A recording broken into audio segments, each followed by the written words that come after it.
Os Mensageiros no Ar. Mensagens que confortam, mensagens que inspiram uma nova trajetória.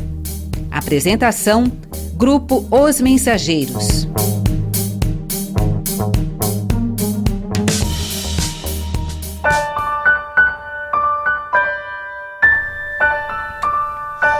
Alô amigos, aqui estamos para resgatar mais uma das cartas recebidas mediunicamente por Francisco Cândido Xavier, dando-nos a certeza da continuidade da vida após a morte do corpo físico. E a história de hoje nos faz recuar a 12 de fevereiro de 1989. Naquele dia, retornando de Campos de Jordão, onde fora vistoriar uma obra de sua responsabilidade, já que era engenheiro civil, desencarnava o jovem Adelmo Franco Tomé, então com 27 anos. Na ocasião, viajava com sua noiva, Mari Sanches Conte.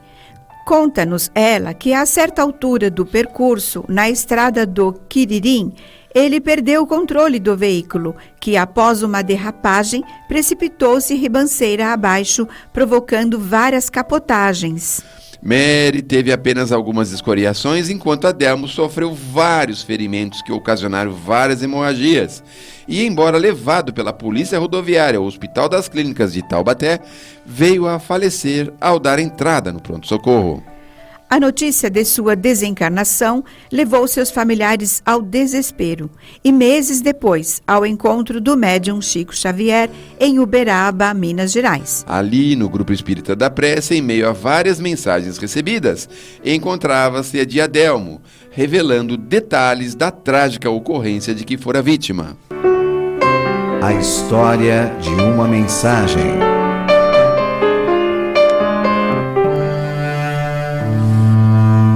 Querido papai Adelmo e querida mãezinha Ivete, Deus nos proteja e abençoe.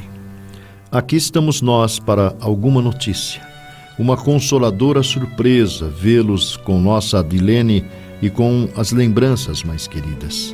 Entendo que os nossos sofrimentos foram quase iguais. Digo quase porque perdi mais entes queridos em número. Como foi? Impossível descrever o momento em que o grito da Mari me feriu os ouvidos. Depois foi a queda do carro. Lutei para controlar o volante, mas todo o meu esforço foi infrutífero. A ribanceira estava renteando com os pneus. E naquele desabamento do veículo notei que por dentro de mim as dificuldades se ampliavam.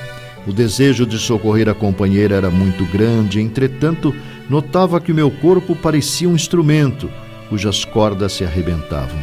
Pensei na oração, mas concluí que o meu tempo estava esgotado. Procurei minhas forças sem encontrá-las. Lembro-me dos primeiros socorros. Ouvia vozes, mas não conseguia entendê-las. Os meus conflitos continuavam. A cabeça estava anulada porque não sentia noção de rumo. Não sei se me demorei naquele pobre corpo contundido e estragado por muitas horas. Mantinha somente a vaga ideia de que estava sendo assistido. Minha canseira era grande e a lembrança dos pais queridos, da irmã e da Mari, me dominava. Chegou o momento em que a ansiedade mais profunda me tocou o coração. Os olhos se cobriram de uma névoa espessa e lobriguei o vulto de uma senhora que me abraçava e me convidava a segui-la. Digo que lobriguei o vulto porque não dispunha de recursos para vê-la de todo. O meu estado de angústia era grande demais para vacilar ante qualquer medida de auxílio. A senhora me enlaçou como se eu fosse uma criança e dormi. Julgo que o meu esforço fora muito grande, embora os meus minutos fossem tão curtos, e caí num torpor que não surpreendi e não compreendi. Mais tarde soube que eu estava sob assistência de uma bisavó querida. Não me retornei tão depressa como se poderá pensar. Prossegui inconsciente e depois de muitas horas pude acordar. A derrapagem estava em meu cérebro e Mari, a partilhar-me daquela aflição, se faziam vivas em meu pensamento.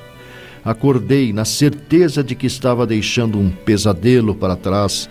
No entanto, conquanto as minhas cordas vocais estivessem adormecidas, impedindo-me qualquer diálogo, escutei um enfermeiro que veio em meu socorro esclarecer-me que eu perdera o corpo físico.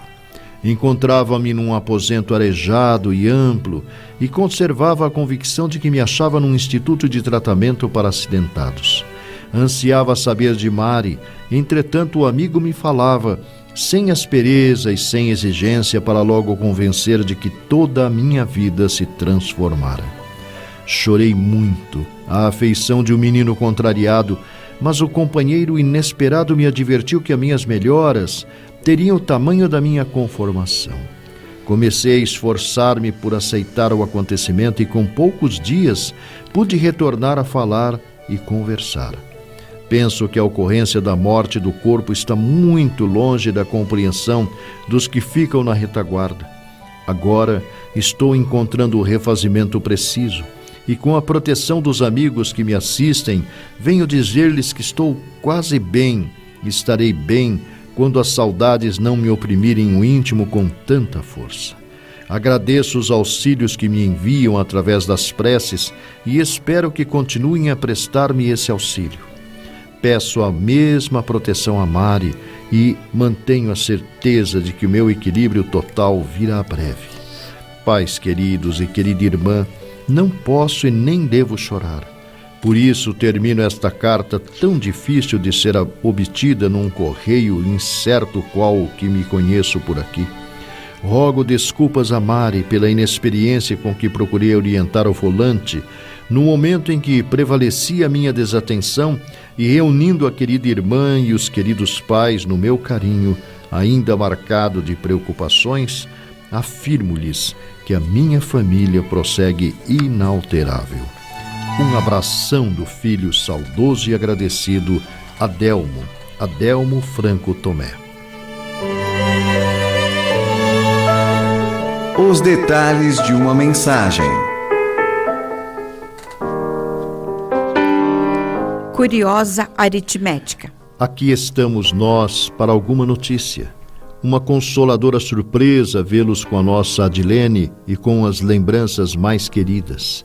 Entendo que os nossos sofrimentos foram quase iguais. Digo quase porque perdi mais entes queridos em número. Já no início da manifestação, a certeza de que Adelmo encontra-se sintonizado com a dimensão em que nos encontramos. Isto porque cita a presença no ambiente da irmã Adilene, cujo nome é incomum. Curiosa também é a consideração sobre a perda maior dele em relação aos entes queridos. Ele realmente perdeu mais, dado o número dos familiares que ficaram. Lucidez. Como foi? Impossível descrever o momento em que o grito da Mari me feriu os ouvidos. Depois foi a queda do carro. Lutei para controlar o volante, mas todo o meu esforço foi infrutífero. A ribanceira estava renteando com os pneus. E naquele desabamento do veículo notei que por dentro de mim as dificuldades se ampliavam. O desejo de socorrer a companheira era muito grande, entretanto, notava que o meu corpo parecia um instrumento cujas cordas se arrebentavam. Pensei na oração, mas concluí que o meu tempo estava esgotado.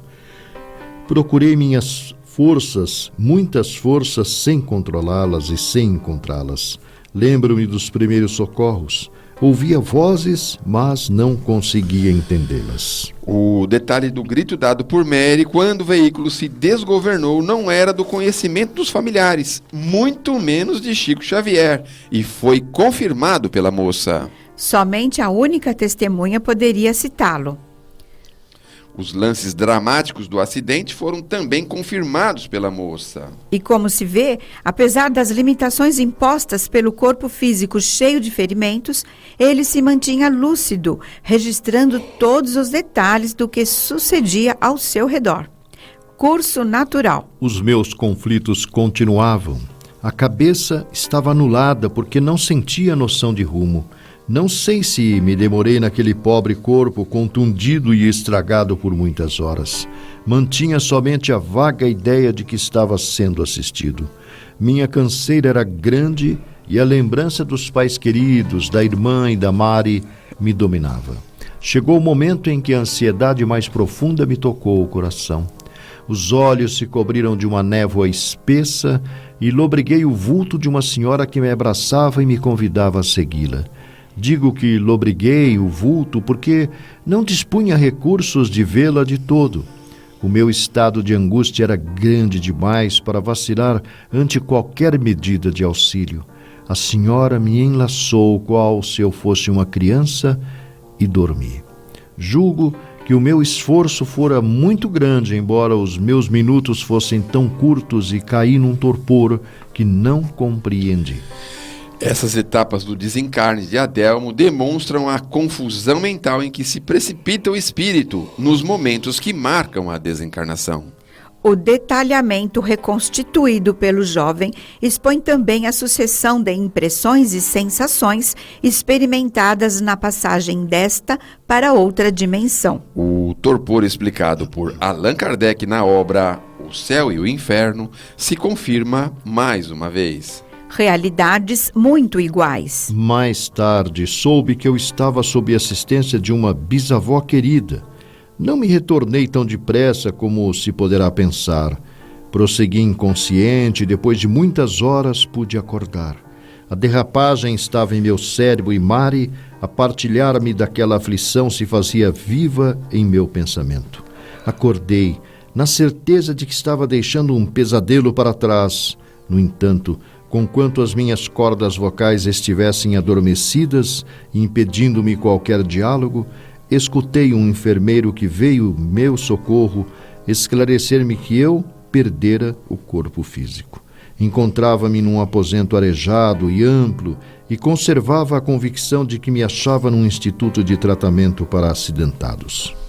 A questão 160 de O Livro dos Espíritos, mais uma vez, é confirmada pela informação de Adelmo. Geralmente, entes queridos ou afeições do passado se dispõem a guardar o desencarnante em sua passagem desta dimensão para a espiritual. A existência de estabelecimentos especializados no plano invisível para acolhimento e tratamento de espíritos que voltam através da morte é fato largamente informado em várias manifestações mediúnicas. Nada fácil. Ansiava saber de Mari, entretanto o amigo me falava sem aspereza e sem exigência, para logo convencer-me de que toda a minha vida se transformara. Chorei muito, a afeição de um menino contrariado, mas o companheiro inesperado me advertiu que as minhas melhoras teriam o tamanho da minha conformação. Adelmo mostra que a dor que se apossa dos que ficam em nossa dimensão tem o tamanho da dor de quem parte. Efetivamente, abandonar planos, sonhos, carreiras e posses não deve ser sensação nada agradável. Aí, certamente, a primeira razão para que não nos apeguemos demasiadamente às coisas daqui, como nos ensina a educação geralmente recebida em nossa dimensão. A íntegra dessa e de outras mensagens poderão ser lidas na obra Renascimento Espiritual, publicado pela editora Ideal. Refletindo sobre a lei de causa e efeito.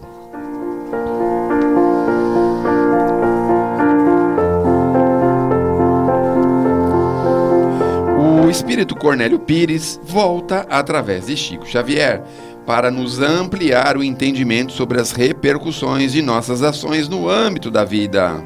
O centro dos comentários de hoje será o dinheiro e suas aplicações. Você deseja saber, meu caro Juca Monteiro, o que pensamos no além sobre assuntos de dinheiro. Encontrei muito interesse em sua clara consulta, pois dinheiro, caro amigo, tem muita lição oculta. Sabe você, muita gente com despeito e palavrão, quando se fala em fortuna, estende condenação. Mas essa gente da inveja é sempre estranha e infeliz. Se vê dinheiro no bolso, esquece logo o que diz. Quando está na pindaíba, clama de verbo seguro. Se melhora de finança, é mão fechada e pão duro. Sabemos que inveja é isto, a costumeira manobra de quem grita contra os outros e quer moeda de sobra. Dinheiro, porém, no fundo, expressando compromisso, pode ser considerado alavanca de serviço. Todo o perigo no assunto vem da treva que domina o coração da pessoa ambiciosa e sovina. Dinheiro no esconderijo, sem proveito e sem ação, é o que provoca delírio, dureza e perturbação. Recorde Tino Pulquério, era agarrado na cruz, ganhando a herança da esposa, não quer saber de Jesus. Quinquim era um médio simples num centro de natividade, acertou na loteria, negou a mediunidade. Era bom pai, bom esposo, Liliu da cacimba rasa, ganhando dinheiro em penca, o moço deixou a casa. Noé comentava a Bíblia que crença viva em Noé, casando com moça rica, o rapaz perdeu a fé. Só falava em Jesus Cristo Dona Lia Conceição, rica por morte de um tio, largou a religião. Era bom médium de posses ou de passes, Antônio de Dona Alice, ao tornar-se fazendeiro, fala que passe é tolice. Recorde Joaquim da Mata, o filho de Nhá Coleta, por uma questão de herança arrasou a própria neta. Nunca reprove o dinheiro. Dinheiro por si encerra, sempre que bem conduzido, a força do céu na terra. Desequilíbrio e maldade, sombras tristes tais quais são, só aparecem no ouro escravizando a ambição. A finança que se mostra no serviço e na bondade faz-se apoio do progresso e apoio da caridade. A moeda que circula, seja entre crentes e ateus, naquilo que representa, é sempre bênção de Deus. Muito bem, meus amigos, meus irmãos, nós vamos percebendo agora, com esta mensagem de Cornélio Pires, a dificuldade que todos nós temos em relação a recursos que podem nos alcançar, recursos financeiros, recursos que podem nos criar grandes problemas, grandes dificuldades. Não nos esqueçamos de que no nosso dia a dia, muitas das vezes, nós reclamamos a posse do tal ouro, mas nunca podemos esquecer que ele pode pesar sobre nós no futuro. Por isso, meus amigos, se tiver disposto a algum benefício, ou se tiver disposto a realizar algum benefício, não perca seu tempo, seja rápido, vá em busca do seu compromisso. Olha só o que nos acontece quando nós deixamos de lado mediunidade, ação no bem, religiosidade. Nós vamos criando para nós um trabalho fora da caridade. E caridade significa não somente recurso amoedado, significa também um bom palavreado. Olha só o que nos acontece quando nós retemos o que não podemos. Ficamos na rua da amargura e depois ficamos em dúvida, igual à história do Nicodemos. Olha só no nosso dia a dia se podemos ser mais bondosos. Oferecer do que dispomos não é a mesma coisa de oferecermos do que temos e do que possuímos. Nós precisamos entender que estamos na Terra em tarefa de fraternidade. Não estamos sozinhos. Tem muita gente com a gente, tem muita gente que precisa da nossa caridade. Não nos esqueçamos de olhar além dos muros domésticos. Não raramente nós erramos porque só conseguimos olhar quem está do nosso lado. Olhemos mais adiante, existem muitas pessoas ao nosso redor, pessoas que precisam muito, não só do nosso dinheiro, mas também do nosso amor. Não nos esqueçamos de que para realizar qualquer tarefa no bem, é preciso desprendimento, é preciso renúncia e não raras vezes um pouco de sacrifício.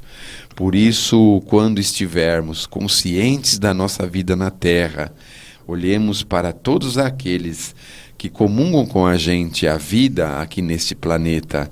Não deixemos de lado qualquer questão que possa nos criar uma grande confusão. Façamos o que nos cabe, façamos um grande esforço. Agir no bem é algo que precisamos pensar. Logo, sem muito de esforço, é preciso trabalharmos em função do bem maior.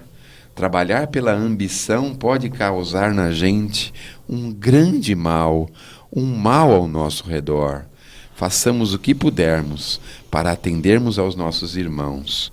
Muitas vezes encontram-se eles em grande aflição. Façamos o que podemos, não deixemos para depois. Amor que chega tardio pode ser, muitas vezes, um remédio que não pode chegar depois. Palavras finais.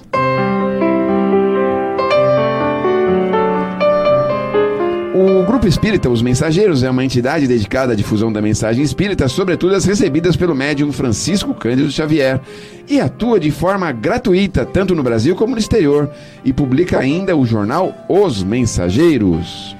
E o Grupo Espírita Os Mensageiros tem também o seu braço social, a AME, que mantém atividades com moradores de rua diariamente no Glicério e com mães carentes todas as segundas-feiras no Glicério e na cidade de Carapicuíba. Venha conhecer-nos, escreva-nos para se inteirar das demais atividades do grupo, enviando-nos sua correspondência para a Caixa Postal 522, CEP 010 31 970, São Paulo, SP. Ou então pelo endereço eletrônico mensageiros@mensageiros.org.br. Escreva-nos manifestando seus comentários, críticas, opiniões ou sugestões. Estamos esperando.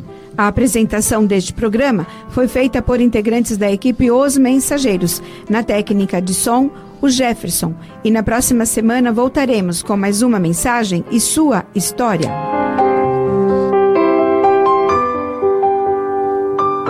Você ouviu Os Mensageiros no Ar. Apresentação: Grupo Os Mensageiros.